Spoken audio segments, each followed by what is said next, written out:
Welcome back to the Regional Trans Podcast, Series 2. This podcast is recorded on the lands of the Jaja Wurrung, and I pay my respects to the elders, past and present. Sovereignty was never ceded, and we acknowledge that First Nations, sister girls, brother boys, trans and gender diverse people have always been part of these lands, stories, and communities. My name is Kay Kosasi. Today we are joining you from Thorn Harbour Country in Bendigo, where trans and gender diverse people from across of regional Victoria have come together for a day of connection, storytelling, and shared learning. In this series, every episode is shaped by the participants themselves, their insights, their questions, and their lived experiences. Our aim is to amplify regional voices, celebrate our resilience, and build a deeper understanding of what it means to be trans in rural and regional communities. We'll be diving into personal stories, community wisdom, moments of vulnerability, and moments of joy. We invite you to listen with curiosity, care, and an interest in growing a deeper awareness of the trans lived experience, recognizing that people's experiences are diverse, complex, and valid. Regional Trans Podcast Series 2 has been supported through Victoria's Pride, a partnership between the Victorian Government and Midsumma. So let's begin episode 5. We are talking about beyond the binary and expanding gender for everyone. We'll be discussing how rigid gender norms limit self-expressions for all people, cis and trans people, and what freedom and authenticity can look like when those limitations are removed. So to start off, in your experience, how do rigid gender expectations limit people, whether they're trans, cis, non-binary, or questioning?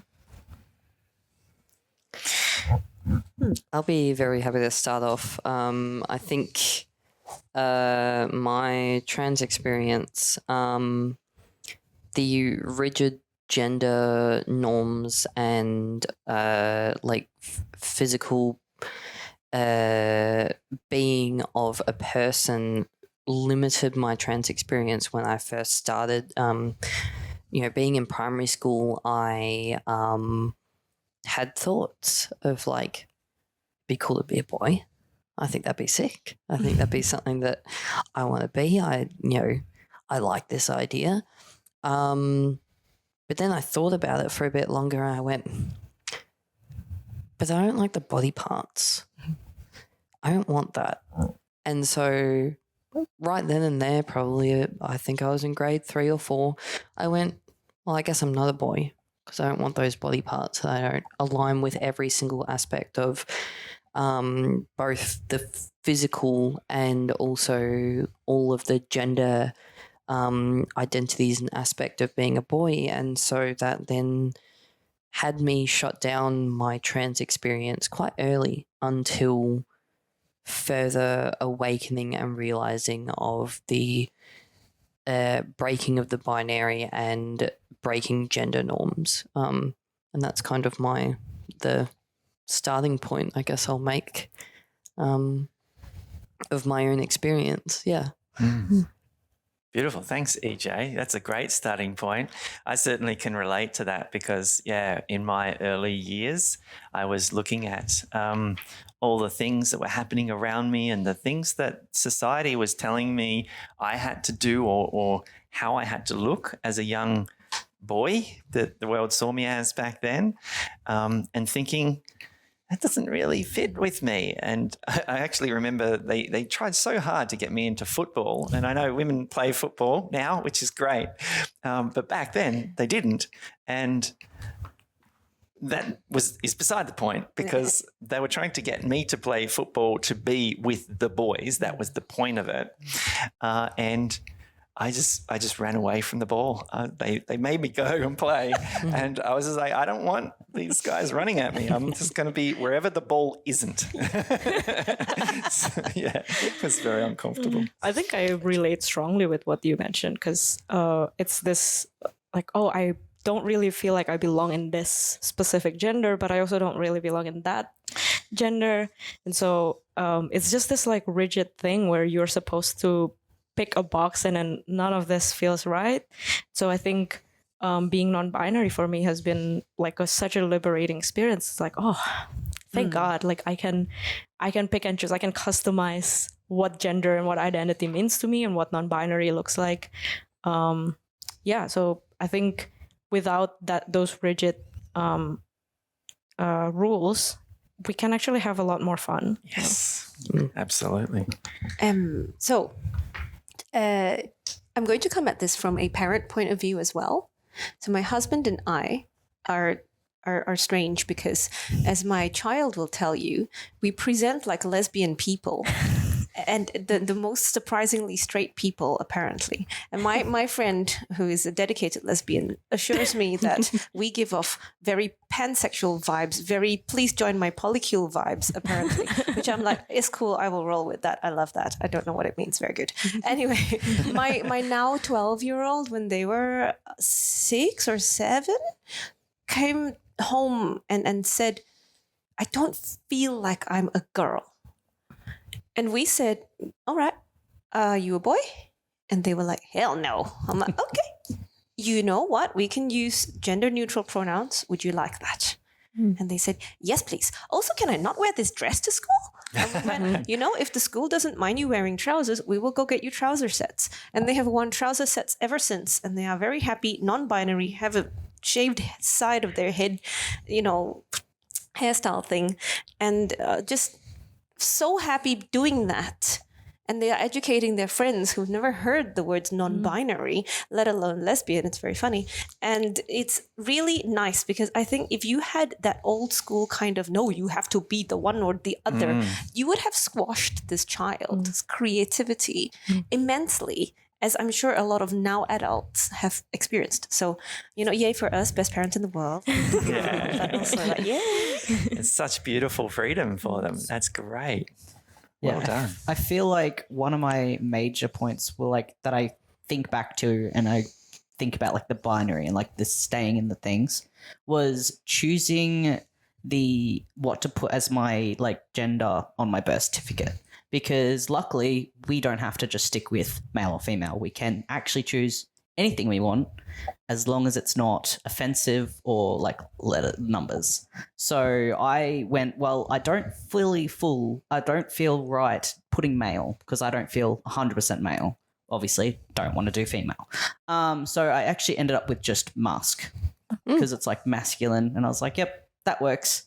And it also means that when I put like there's some documents that I just was like, yeah, M. It still works. It might not be technically right on how they should be, but it was just the thing of like I don't like fully conform to the 100% side of that. And I was like, I don't feel like that, but it's more like it's a spectrum. So it's like I feel definitely on that side, but not 100%.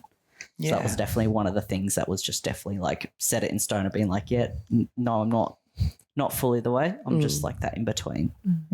I definitely think, I totally vibe with that in the sense that I think socially I've not conformed as such, but I've put myself into the he, him, man box just for ease of talking to cisgender heterosexual people who haven't fully educated themselves in those areas. It just makes it quite easy for me to just express myself.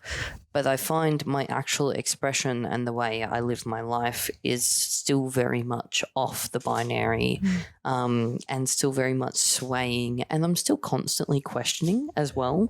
I don't think anyone who's stepped off of the little binary platform into non-binariness will ever truly be not questioning, will ever be set in something. And I think that's my favorite part about talking about being non-binary and non-binariness, and having the concept of gender spoken about almost as if it's more like, a hairstyle, where having a hairstyle can be a huge part of your personality and a huge part of your you, but there's also people who change their hair color every second week. And that's also totally valid. And that's why I love playing with the idea of gender expression and binary and non-binariness, and having people understand that for some people, there is no connection and no strong foundation of that, and other people, it's a huge part of their life, and that both and all of those are okay. I think that's one of the biggest misconceptions that creates so much harm in the broader community, and particularly in cisgendered spaces, is that sense of once you have your gender assigned to you, that's it. And you can't change it. And even these trans folks who change it, it needs to be from this to that. And there's no middle ground. And once you've got to that, then you can't change it again. And there's this but actually gender is so free and fluid that, I think day to day I feel differently. Yeah. I think also, because I got top surgery, and I think top surgery didn't make me more masculine. It actually allowed me to embrace femininity more. Yeah. And I think that's something that people don't think of when they think of gender affirming care or HRT or surgery. It's always like, oh, you want to change yourself into something. But actually, no, this has allowed me to grow my hair out like this. Like if I were to grow my hair to this length before top surgery, it would give me huge dysphoria. But now I'm like, I look at myself in the mirror and it's like, actually, this is like still non-binary. And I didn't realize that when I decided to get top surgery. It's like, oh, I can wear mesh shirt now. I can wear dresses and skirts and I feel fine. And it's actually allowed me to embrace things that are more feminine. Beautiful. Absolutely. I definitely, I find as well after top surgery, I'm like now exploring crop tops and everything. Whereas before I was, nope. Yeah. No go. Yeah. Oh, go on, Aaron. Yeah. So for me, it started off with what dysphoria felt like for me before I realized was claustrophobic, I think is the word. Nice. Yeah. Strangling, crushing, like I'm being buried by expectations. I also grew up in a household where like gender norms were extremely heavily enforced. Gross. And then once I got out, I was like, you know what? I'm going to transition. I'm going to be a binary woman, and that's what I'm going to do. And then I worked hard on that for a while. And I got there, and I was like, this feels a lot like being buried by expectations again. Yes. It's so relatable. And I'm like, I've just exchanged, through great effort and personal loss, one box for another. And so I decided, you know what? Screw it. I'm going to do whatever I want. That's what it was. It was just, I take and leave whatever I feel like doing. And to me, being non-binary has just become the biggest expression of freedom possible. I will do what I want because I want to do it and no other reason. I so love that for you, Aaron. That is absolutely, my story as well. When I first started transitioning, I just had to be so binary the other direction and to affirm myself. But also, I think part of that is quite reasonable because at the early stage of your transition, you just do not want to be seen as the gender that you're moving away from. Like that was my experience. Absolutely. But then once you feel comfortable and you settle into this world where actually this gender thing is actually so much more expansive than I was taught.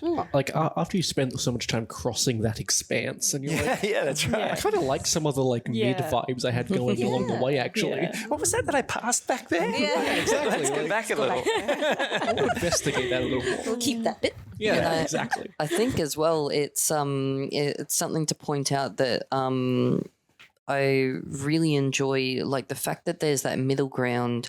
My favorite thing about that middle ground that we have is that we're seeing it more in the public eye as well. We're seeing more celebrities taking that middle ground. I think one of the big ones that really sort of influenced, at least it was a big turning point for the way I viewed things, was Harry Styles going on the cover of, I think it was Vogue, in a dress or in a nice flowy skirt. And I saw that and I went, and everyone still sees him as a man. Yeah. And I went, that means I can do that. Yeah. That means I can still express femininity and explore that. And it's my favorite thing seeing people in the public eye, seeing celebrities in the public eye, pushing forward these things that then allow us, their advocates, so that we can take that step as well. And I really enjoy that. I have a question for you. I think your perspective is really interesting because as a parent, you know, you're how do you raise your child without or you know, like what gender norms do you, if any, do you teach your child about, or do you just avoid all of that? Let's see. So we've got 2 children. We've got the 12-year-old. We've got the 5-year-old. The 5-year-old says, "I'm a girl." The 5-year-old. She's 7 now. I keep saying she's 5. She's not. She's 7. She's a girl, and that is my sibling. And if you misgendered the sibling, then she gets very mad at you. It's very nice. I don't think we address a lot of gender norms. We do regularly march around the house saying men are shit, and I mean that's the feminist part of us. We do address some of that, and then we sort of qualify it to say it's not that men are, you know, rubbish, etc. It's more that a lot of examples we have in media, in public persona, in all these sorts of things. Sometimes we will take pains to say, look at this person in the media, what they're doing is not all right. Look at this person in my social media feed, what they are saying is not all right. And we have to break it down and say, look here, this is someone who is clearly a misogynist.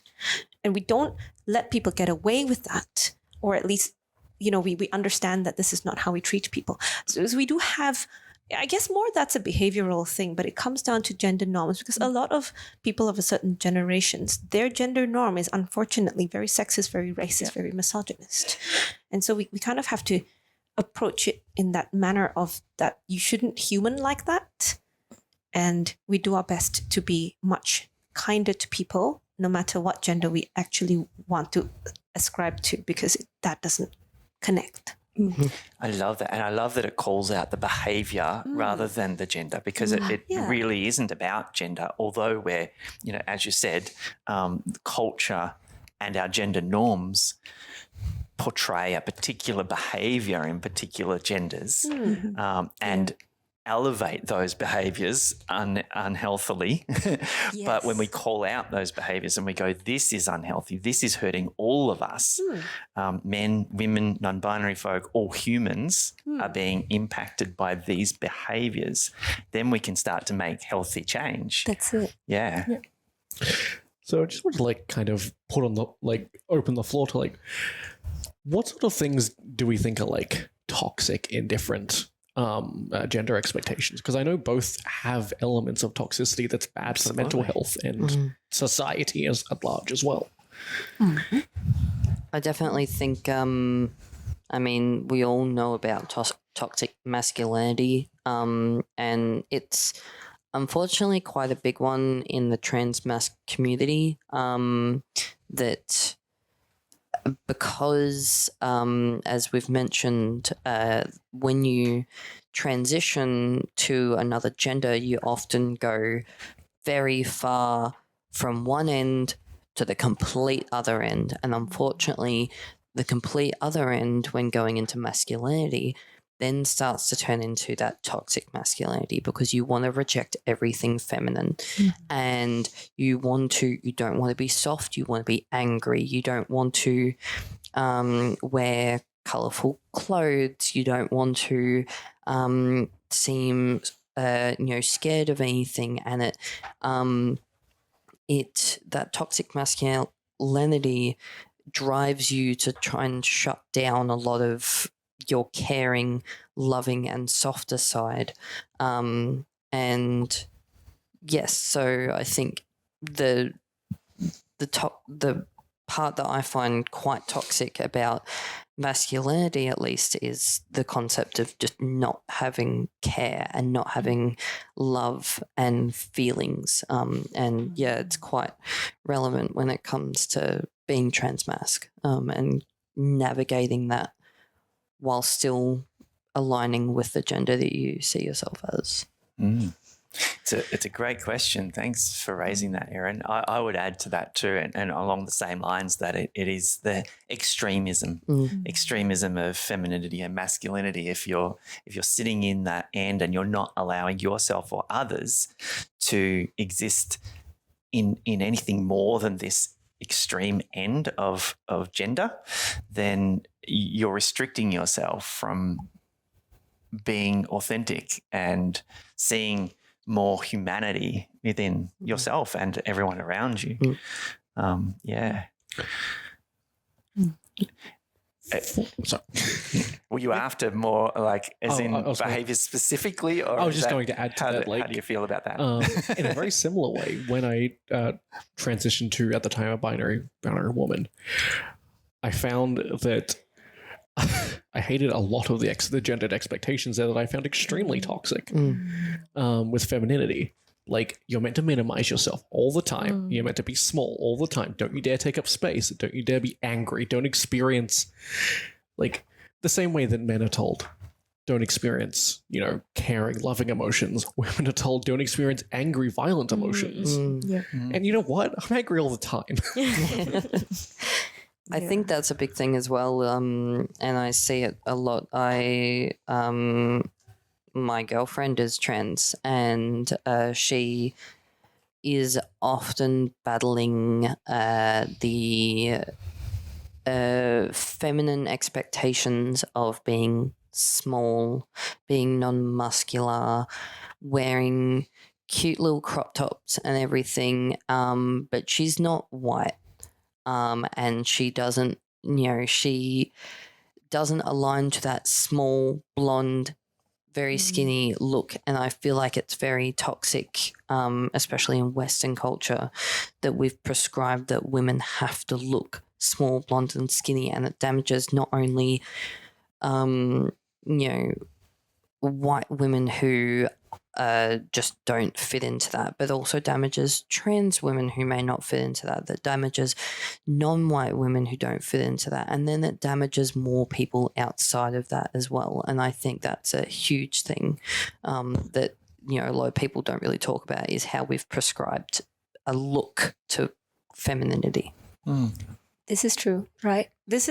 And it comes down to the crux of why binary is bad for everybody, right? Because as a doctor, and a doctor who sees everybody, right? I have a whole lot of patients, and I tell you what, the ones who have like the most shit under the carpet are the married white women, right? Because they have parented, they have had children, they have sublimated their whole being into the motherhood creature, and then the children grow up and disappear, and now the motherhood creature has nothing to do. And then they are lost because they have forgotten who they are, and their husband doesn't play with them because he's off doing whatever he's done for the last 10 years. And then they come to me and they say, well, I'm very depressed. And I'm like, I'm not surprised. What have you done for yourself? Who are you actually? And who are you is a different question to who have you been for the last 10 years? Because society says you have to be this way. I did not grow up in this country. So the expectations on my parents in Malaysia are different. My parents, had their own jobs. They both went out. They both did jobs. They both have their own titles. They do their thing. Nobody expected either of them to stay home, be the parent, be tied to us forever, etc. None of that. So we got on with our lives. They got on with their lives.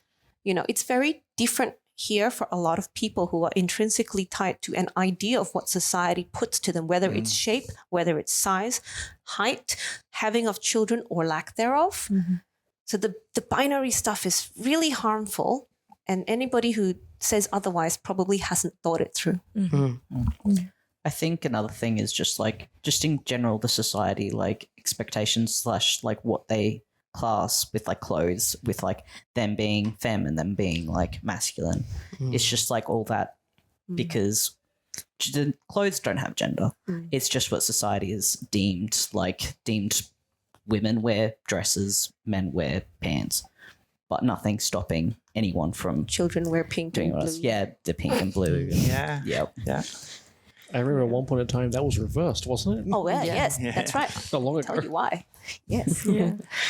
Yeah, and it's not just in our own experiences with each other. It's in media, it's in shopping, like even to buy clothes.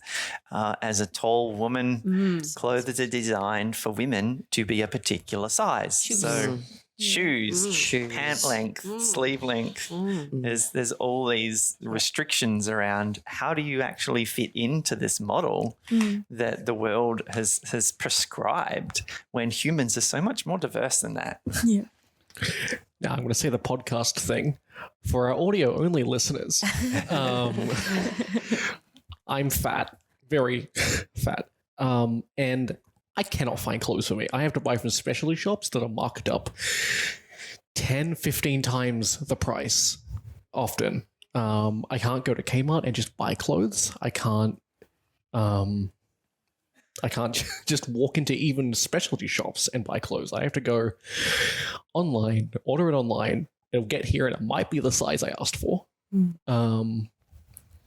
And like, that's not just from me being fat. That's from me being fat and transgender, because when you take hormones, your fat redistributes, but not all of it, not all at once. So I kind of have this weird mid body type where I'm fat, but I'm not. My body type sits kind of between masculine and feminine fat distributions. So nothing fits ever. I have to like engineer ways to get my outfit to work together.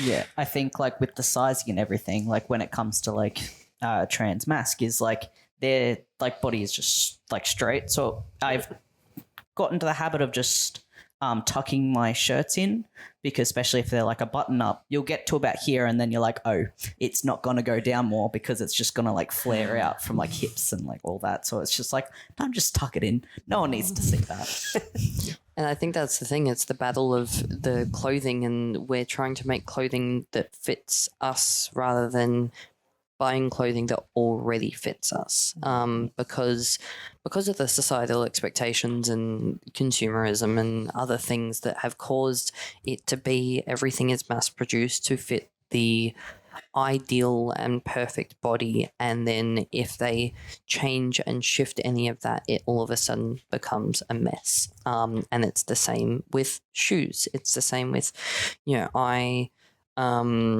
find for me, shopping for shoes is very easy. I have small sized feet for a man, but I know a lot of trans women who shoes is a whole battle.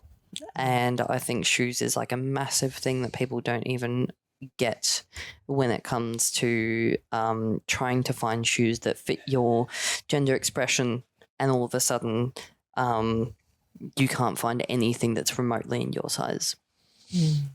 When it comes to shoes specifically, I just buy men's shoes. Women's shoes don't exist in my size. They're not real. I'm not convinced they exist.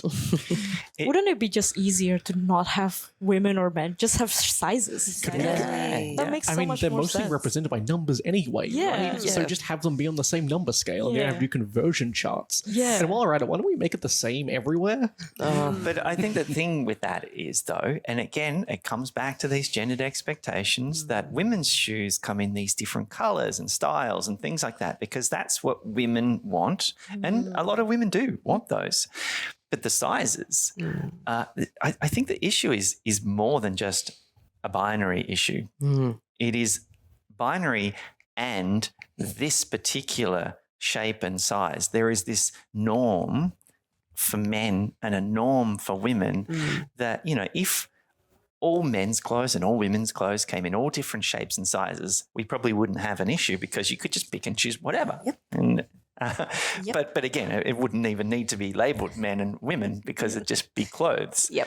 But because they go, men have to be this big and this shape, and women have to be this small and this shape, that's where the problem comes in. Because, and coming back to your first question, what limits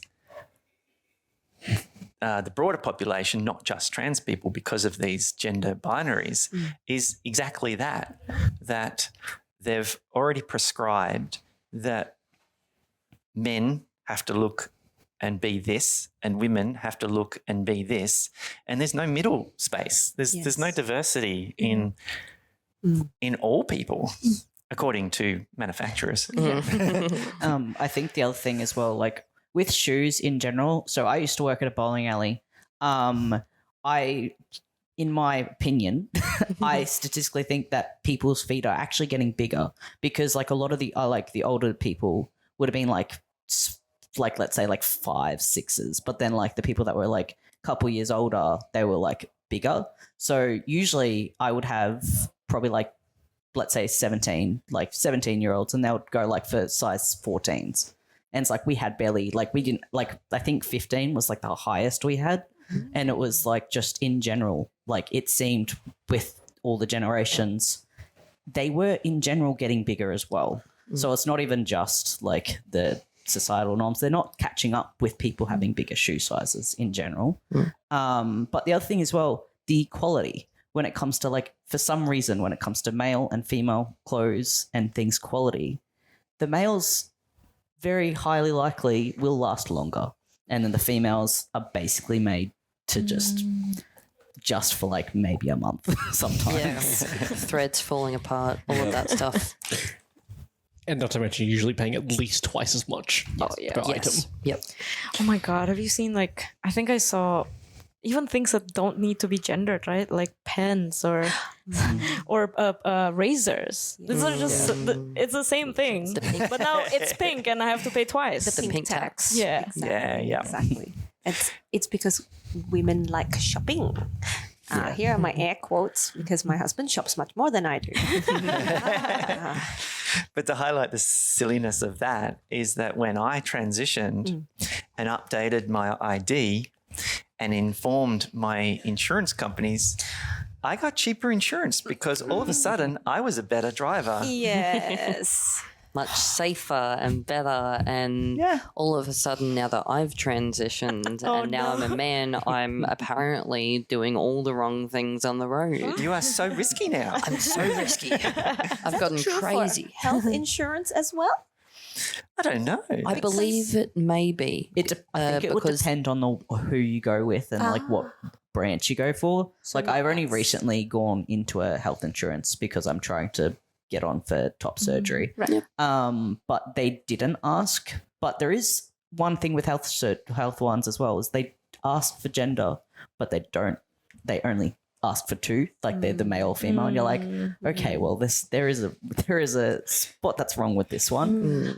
But yeah, luckily the one I went with didn't actually like ask any of that part. But yeah, sometimes I think because it's like statistically males are supposedly the ones that die earlier than females, and like That's the because heart they're attacks and all of that stuff, like the fat distribution. So it may be that they use the biological things to tag different costs on different things, which you could argue like can be a bit unfair, but also may statistically and health wise have a reason behind it, and it's interesting when it comes to those kinds of things.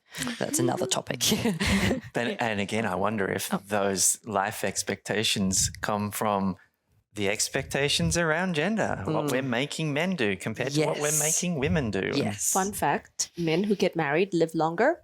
Women who get married live less long. Bloody hell! Weird balance. They're siphoning the life. I wish I never knew that. Anyway, on the topic of how HRT affects like medical stuff, we are like one of the lines for trans rights for a while, I think, and I think we are moving a bit beyond this now, is that you can't change your sex, but you can change your gender. We can change our sex too. I'm sorry, what else would you call it when we're changing what our secondary sexual characteristics are, if not changing our sex? Because it's not just external stuff. It's stuff like how you would present in the ER having a heart attack would be different because of your hormone levels. And then that goes into the battle of the binary again with people who are intersex, and all of a sudden, where do they sit when, you know, now that our health standards are up to a point where we're actually allowing people to be intersex, where do they sit on the binary, and when it comes to buying clothes that are meant to fit one or the other, or getting health insurance or getting car insurance, and that those are the people that also get strongly affected by the binary because they were just born like that, and already the world is fighting against them. As a non-binary trans woman, I just picked up on something that you mentioned earlier about forms, and I'm often challenged when I'm presented with a form and I have to tick the gender box. I leave it. And I'm like, yeah, I'm just curious. What do y'all do? Like, I know if it's a paper form, you can just go leave it and just go, well, that's for you to work out. That's your problem because you didn't give me a box to tick that was appropriate. But yeah, how do you all feel about that? And what do you do? So personally, I just pick. I decided ahead of time when I decided I was going to go for a more non-binary life. I decided I'm going to pick one of the binary genders that I'm more okay with. Yeah. And I picked that one because if you're going to call me one, I'd rather this one. In this case, like feminine pronouns and That's such. I think for me, I come from a background where this isn't even a conversation that we are allowed to have. So it's still something that I need to work with myself to like kind of create a ruckus whenever I'm not presented with an option. But sometimes I'm like, I'm just so used to not speaking up about that because it was never like, it's just too much trouble. So so I think if I'm filling out a form now, I'm trying my best whenever possible to like say that I'm non-binary, or like usually they would have like NA or like unidentified or something like that. So I will just take whatever, but otherwise I'll probably just go with F. Yeah. Did you ever create your own box? I've done that. I wrote my box. It's harder on a digital form. Yeah. I think like it will depend on the form because like if it's, for example, a health one, like usually it kind of also depends on how they word it, because if they word it as sex or if they word it as gender, it will be dependent. But sometimes I'll like, if I deem myself, I go, okay, they don't need to know this. So I just leave it, and then if they come back and like, oh, you just need to do this bit, I'll be like, okay, and then I'll usually just do male if they don't have like the other option. But yeah, usually in forms I'll do like either the don't want to disclose or the prefer not to say, or the like in between one. And I think personally I don't like titles. I don't know why we need them personally. Like when it comes like Mr., Miss, Migs, I'm just like, give me an option of none. Yeah. Which some of them do. Like I know one of my banks let me just have none, but then another one was like, no, you need to choose one. And I was like, and they didn't have MX, and I was like, well, I guess I have to go with Mr. Get a but yeah. doctorate. Yeah. I was And gonna how say, many it must be nice for you. I think, I think my way around it, which is not really a way around it, is that I'm a very anxious person and I don't like conflict and I don't like being complicated, which is why I decided to fall, at least on forms, into the binary of being a man. And I think that is probably a battle that a lot of trans people have, is it's difficult to stand up for yourself every day in that sense, and especially when you're sometimes not sure if you're in a safe space. And I think having these forms that go MRF, and on top of that, when they ask for gender and only say male or female instead of man or woman, instead of saying sex, and it all starts to get a little bit complicated, and it starts to get anxiety inducing, and then it just sends you down this rabbit hole and you go, oh, I guess I'm male. Yeah. And I think it's a constant battle, especially when like you're always swimming around that gender binary in and out kind of thing. Do any of you just ever like flip a coin and go today? Because my kid is too young to be filling out forms on the reg, but honestly, they're such a chaos gremlin. I wouldn't put it past them. Love that energy. What sits with me in that, and you may also share in this, is that there's a discomfort. There's a discomfort when I get presented with forms, because I know that there's going to be this space on the form where I'm going to have to concede to a binary, or I'm going to have to be the difficult person who refuses to disclose or undefined, or whatever their way of defining my identity that isn't actually true to me, and it just makes me feel really uncomfortable that I can't be my true self, and it just adds to, as you were saying, that every day to just have to have this compromise about who you are as a person when you know who you are, but the world doesn't always let you sit in that space. Yeah, mostly. I feel like it would be easier and better if they just, instead of had the gender one, unless it's a health thing, they just said pronouns.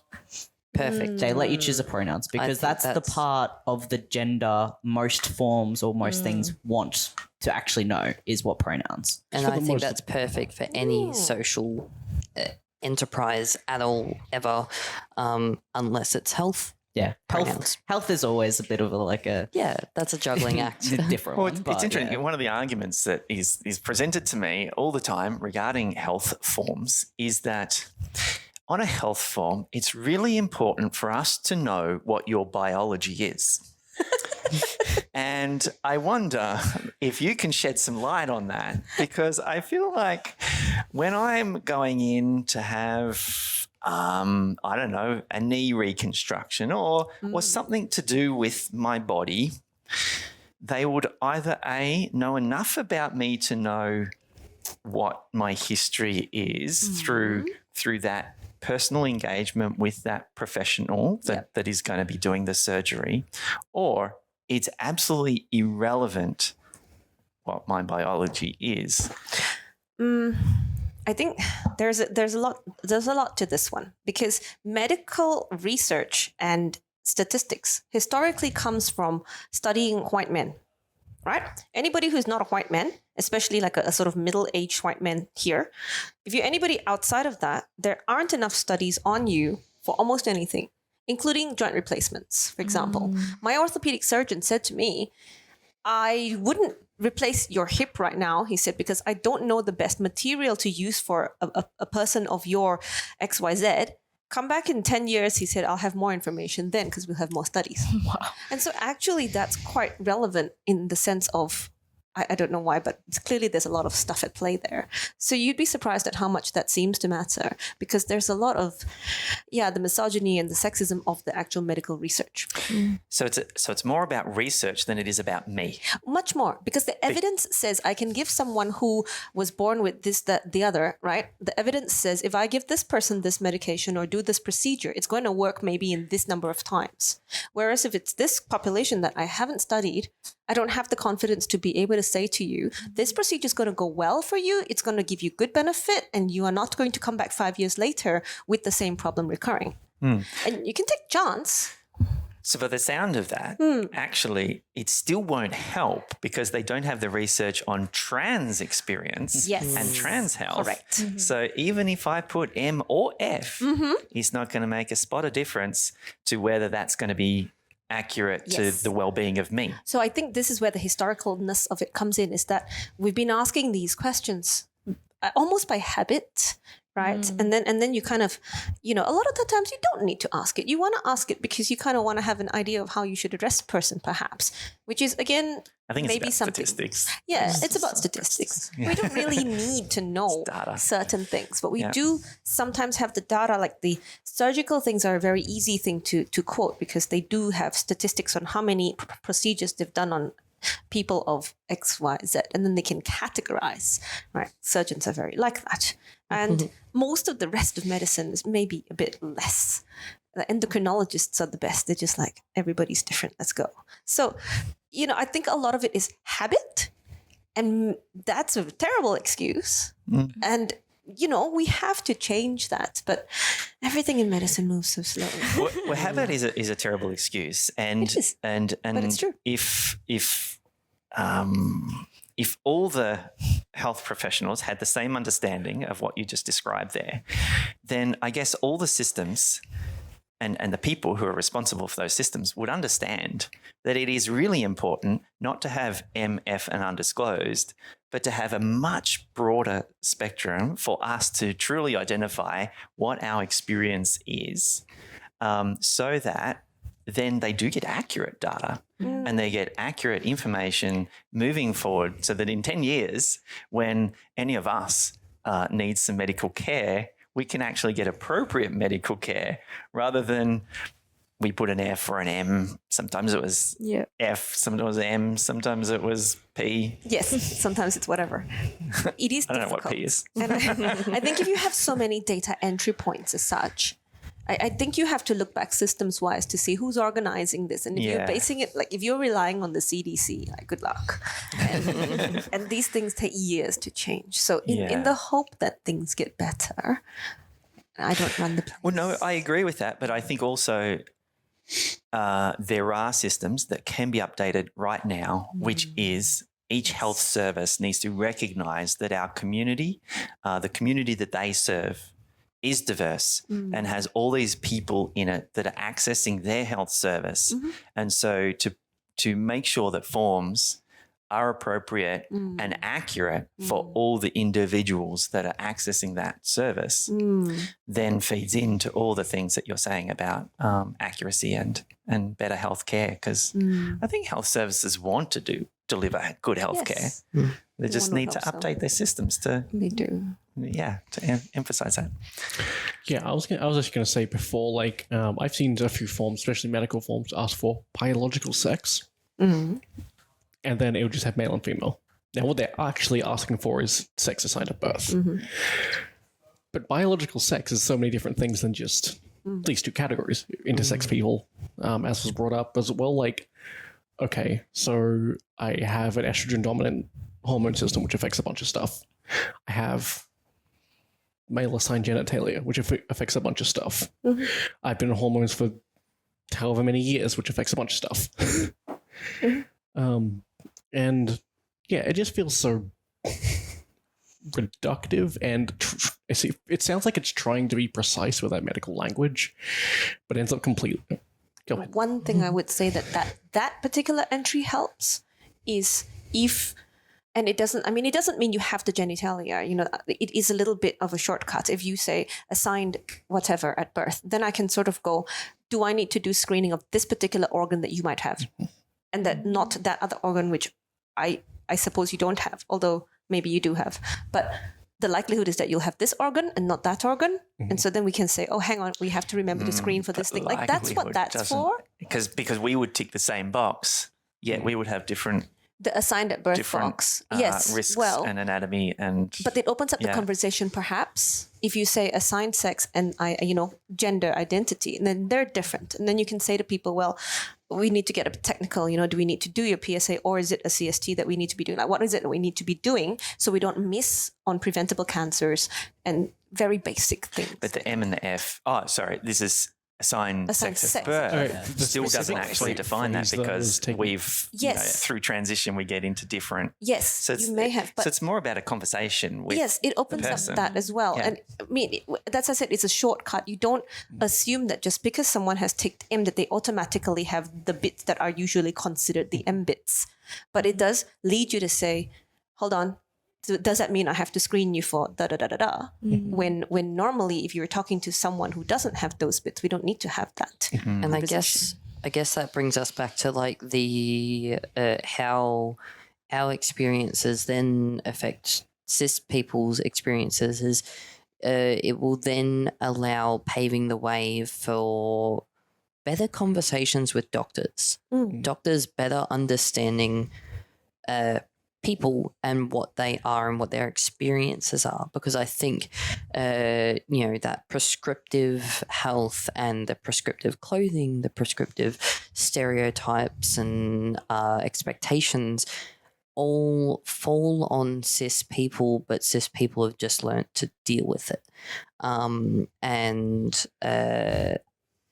we're the ones breaking the mold and breaking the barrier and allowing them, in a sense, to step through and also enjoy that breaking of the mold and breaking of the character and having better, women getting better healthcare because there is now more research on them, and then intersex people having better healthcare because there's more research on them, and then or men that have to take testosterone or women that have to take estrogen, all of a sudden there's more medical research on them and there's more things in the system because all of a sudden there are people who are like living so differently that all of a sudden the medical system's like, whoa, we gotta like step back. We gotta reassess what we're doing here and actually figure out how the hell we're treating people. Yeah, and get to know the person more, which is so important. And like, I love that, bringing that back to the cis folk. There are cis folk who have had similar surgeries to us for different reasons.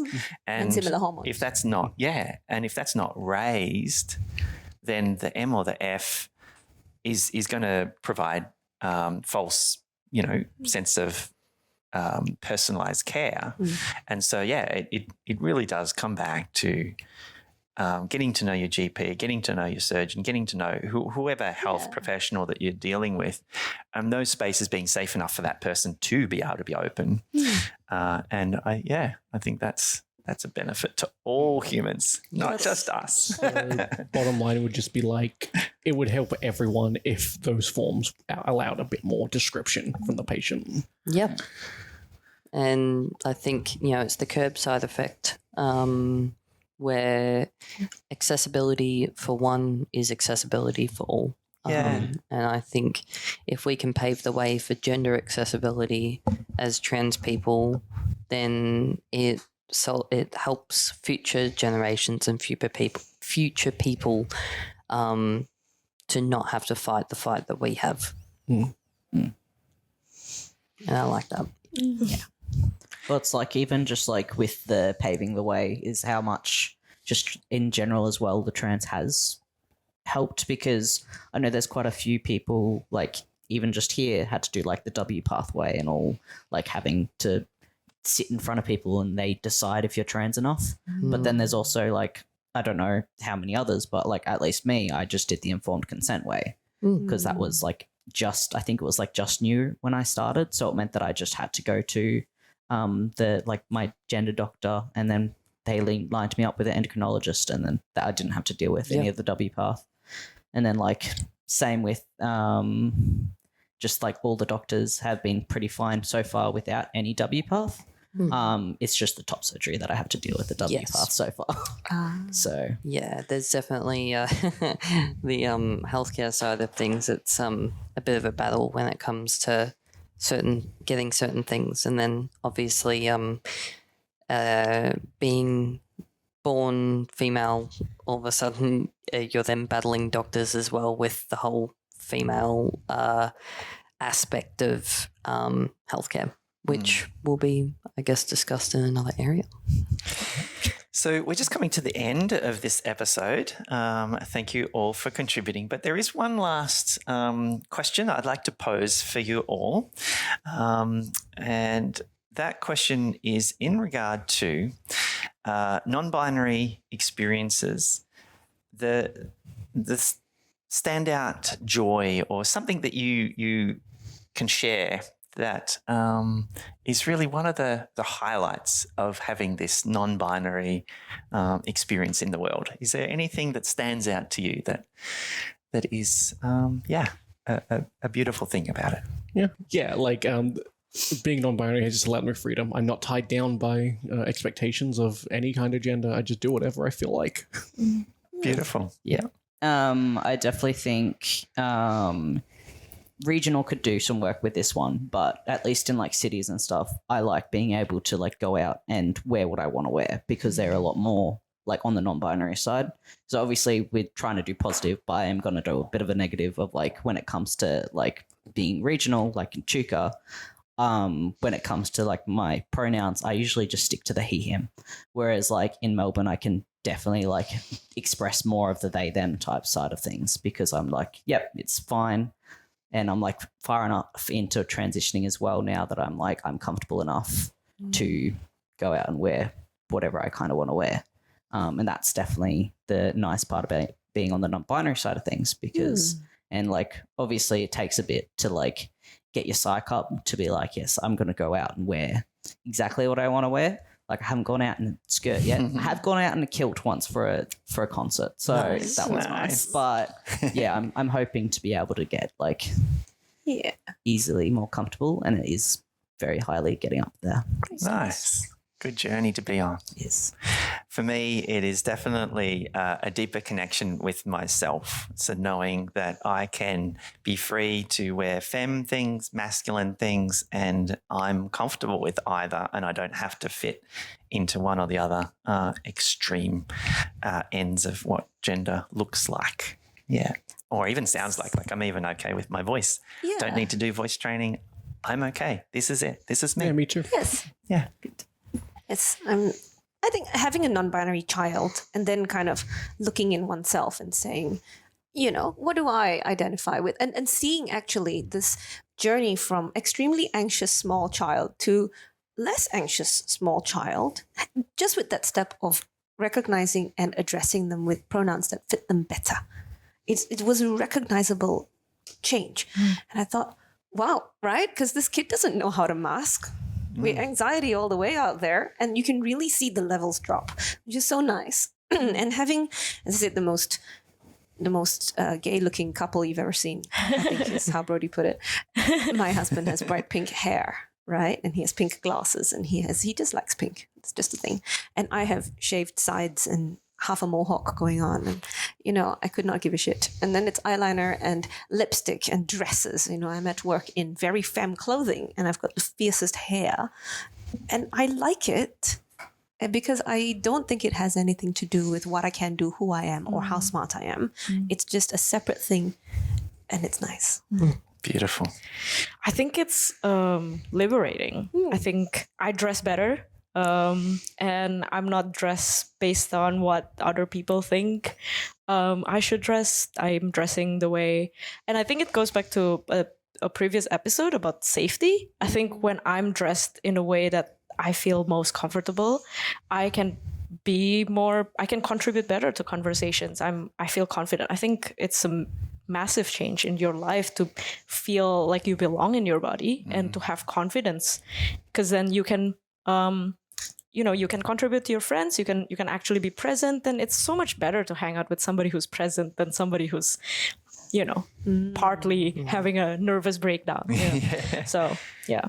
Beautiful. I definitely agree with the liberation side of thing. I think the biggest joy I have, though, and it's a mixed joy, but it's the always learning, always growing, and always seeing new parts of myself. I think that's, it's a joy. It sometimes causes a bit of anxiety, but it's a joy in the sense that I am still meeting my new self and I'm still meeting my future self. And that's, the best part of me is yet to come. And I think everyone who's found and is sitting in their happiest spot in their area of binariness, I think that's awesome that they've met that person, and I look forward to meeting my most me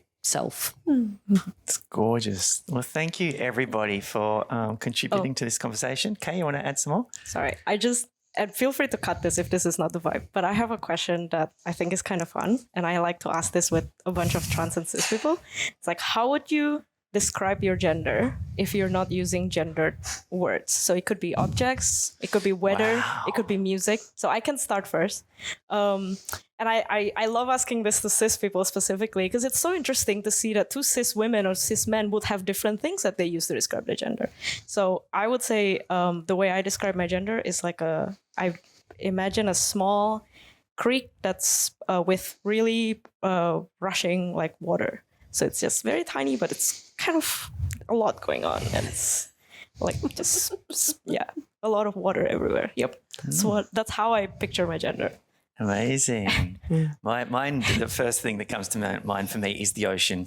The ocean to me is both beautiful, scary, wild and fierce, calm. There's so much happens in the ocean, and I love to be at the ocean. I love the feeling the ocean gives me, but I don't like being in the ocean.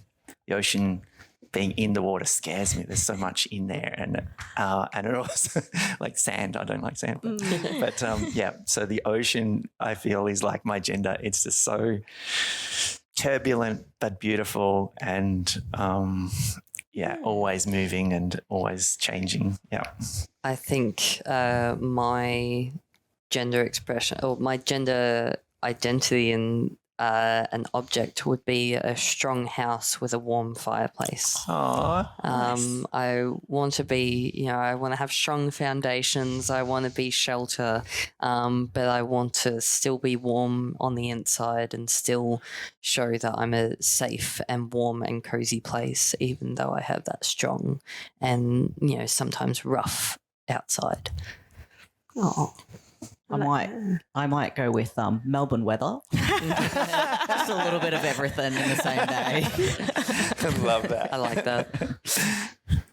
I myself would just think of a bird flying over an open field. It's beautiful. With the bird theme, I was thinking a rooster, now that you've asked it, because roosters are colorful, they're loud, fairly independent, they walk around and do stuff. And no, I think noisy is the right thing for me. Awesome. I like that. Beautiful imaging. Thank you for that question. I love that. And thank you all for tuning in to episode 5. We hope that you've gained a lot from this conversation. And we look forward to seeing you in episode number 6. Oxbridge!